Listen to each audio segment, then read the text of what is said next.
একসময় এক গভীর জঙ্গলে বাস করত এক শক্তিশালী বাঘ।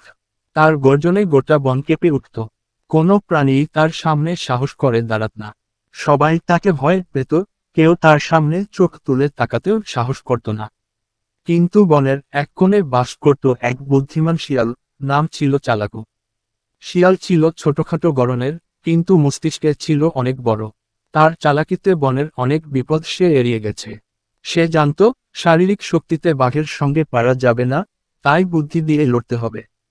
একদিন জঙ্গলে খরা পড়ে, খাবার ও পানির অভাবে প্রাণীরা দুর্ভোগ পড়ে যায়। বাঘও ক্ষুধার্ত হয়ে পড়ে, সারাদিন শিকার করে ক্লান্ত হয়ে পড়ে সে। সন্ধ্যায় একটি গাছের নিচে শুয়ে বিশ্রাম নিচ্ছিল। হঠাৎ তার চোখে পড়ে শিয়াল একটা ফল নিয়ে আরামে খাচ্ছে। বাঘ গর্জন করে বলে, এই শিয়াল, তুই এত সুখে আছিস কিভাবে? আমি তো সারাদিন শিকার করে কিছুই পেলাম না। শিয়াল মাথা ঠান্ডা রেখে বলে, রাজামশাই, আমি আপনাকে বিরক্ত করতে চাইনি। আমি তো আপনার অনুগত প্রজা। আপনি যদি আদেশ করেন, তাহলে আমি আপনাকে এক চমৎকার খাবারের সন্ধান দিতে পারি। বাঘ বলে, শুধু সন্ধান দিলে হবে না, আমাকে খাওয়াতে হবে। শিয়াল কিছুক্ষণ ভেবে বলল, আজ্ঞে হ্যাঁ, চলুন আমার সঙ্গে। তবে একটা শর্ত আছে। বাঘ কৌতূহলী হয়ে জিজ্ঞেস করে, কি শর্ত? শিয়াল হাসি দিয়ে বলল, আপনি আমাকে কোনো ক্ষতি করবেন না, আর যেটা খাবেন শেষে একটা ছোট্ট ভাগ আমাকে দেবেন। বাঘ রাজি হয়। সে ভাবল, ক্ষুধায় মারা যাওয়ার চেয়ে শিয়ালের কথায় একটু চালচলন করাই ভালো।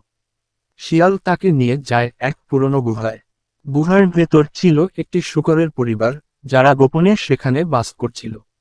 শিয়াল গুহার বাইরে দাঁড়িয়ে থেকে কৌশলে চেঁচিয়ে বলল, রাজামশাই, ওরা ভেতরে আছে, আপনি ঢুকে পড়ুন।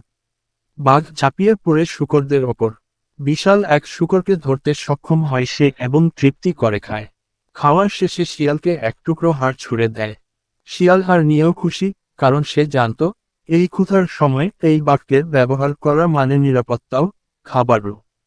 এইভাবে শিয়াল প্রতিদিন বাঘকে এমন জায়গায় নিয়ে যেত, যেখানে সহজ শিকার পাওয়া যেত। আর নিজেও পেত নিরাপদে কিছু ভাগ। বাঘ বুঝতেই পারল না যে শিয়াল তাকে বুদ্ধি করে ব্যবহার করছে। কিছুদিন পর শিয়াল আরেকটা চালাকি করতে চাইল। সে ভাবল, এই শিয়াল তো আমাকে বোকা বানাচ্ছে। প্রতিদিন আমাকে পরিশ্রম করায় আর নিজে আরামে খায়। আজ আমি ওকে একেবারে শেষ করে দেই। সে শিয়ালকে ডেকে বলল, আজ আমি চাই তুমি আমাকে এমন শিকার দেখাও যেখানে মাংস বেশি, ঝামেলাও কম। শিয়াল বুঝতে পারল, বাঘের মনে কিছু একটা আছে। সে তখন এক পরিকল্পনা করল। শিয়াল বলল, আজ আমি আপনাকে এমন জায়গায় নিয়ে যাব, যেখানে প্রচুর মাংস, শুধু আপনার একটু সাহস দরকার। বাঘ বলল, আমি সাহসের রাজারাজ, তুই চল। শিয়াল বাঘকে নিয়ে যায় এক পুরনো শিকারীর ফাঁদে। জায়গাটি সে আগেই দেখে রেখেছিল। সেখানে একটা গর্ত ছিল পাতলা ডালপালায় ঢাকা। শিয়াল আগে গিয়ে দূর থেকে ইশারা করে বলল, এই যে, দেখুন, এই ঝোপের পেছনে ওরা আছে। আপনি চাপ দিন, কেউ বুঝে উঠবে না। বাঘ নিজের শক্তির গর্বে চাপ দেয়। সঙ্গে সঙ্গে সে পড়ে যায় গর্তে। বাঘ চিৎকার করে বলে, রে শিয়াল, এটা কি করলি? শিয়াল কাছে এসে হেসে বলল, রাজামশাই, আপনি তো সবসময় বলতেন, শক্তিই সব। আর আমি সবসময় বিশ্বাস করি, বুদ্ধি আসল শক্তি। আপনি আমাকে শেষ করতে চেয়েছিলেন, তাই আগে থেকেই আমি ব্যবস্থা নিয়ে রেখেছিলাম। বাঘ গর্জন করে উঠে, তুই বের কর আমাকে।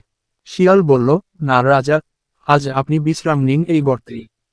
আপনি না থাকলে বনের অনেক প্রাণী শান্তিতে থাকবে। তারপর শিয়াল চলে যায়। অন্য প্রাণীদের ডেকে আনে। সবাই মিলে মাটি দিয়ে গর্তটা ঢেকে দেয়, যেন বাঘ আর বের হতে না পারে।